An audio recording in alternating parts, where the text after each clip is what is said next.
മഞ്ചേരി ടൗണിൽ പ്രകൃതിയോട് ഇണങ്ങിയ ഒരു സ്വപ്ന വില്ല.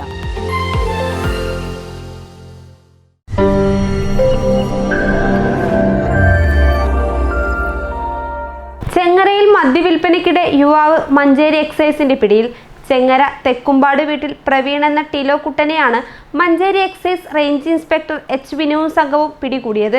നിരവധി തവണ എക്സൈസിനെ വെട്ടിച്ച് രക്ഷപ്പെട്ട പ്രവീൺ മദ്യവിൽപ്പന തുടരുന്നതിനിടെയാണ് ചെങ്ങരയിൽ നിന്നും പിടികൂടിയത്. ഇയാൾ ബീവറേജിൽ നിന്നും സ്ഥിരമായി മദ്യം വാങ്ങി ടിലോ ബോട്ടിലിൽ നിറച്ച് വിൽപ്പന നടത്തുന്നത് കൊണ്ടാണ് നാട്ടുകാർക്കിടയിൽ ടിലോ കുട്ടൻ എന്ന പേരിൽ അറിയപ്പെടുന്നത്. മുമ്പും ഇയാളുടെ പേരിൽ എക്സൈസ് കേസെടുത്ത് ജയിലിൽ കിടന്നിട്ടുണ്ട്. ജയിലിൽ കിടക്കുകയും ചെയ്തിട്ടുണ്ട്. 3.5 ലിറ്റർ മദ്യവുമായി പിടികൂടിയ പ്രവീണിനെ Manjeri judicial first class magistrate കോടതിയിൽ ഹാജരാക്കി മഞ്ചേരി സബ് ജയിലിൽ റിമാൻഡ് ചെയ്തു. ഇലക്ഷൻ സ്പെഷ്യൽ ഡ്രൈവിന്റെ ഭാഗമായി മദ്യവിൽപ്പനയും ലഹരിക്കടത്തും നടത്തുന്ന ആളുകളെ നിരീക്ഷിച്ചു വരികയാണെന്നും തുടർന്നുള്ള ദിവസങ്ങളിലും ശക്തമായ പരിശോധന ഉണ്ടായിരിക്കുമെന്നും Manjeri excise inspector H Vinu അറിയിച്ചു.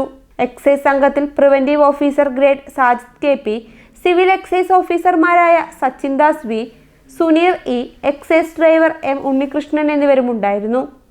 News bureau, Manjeri.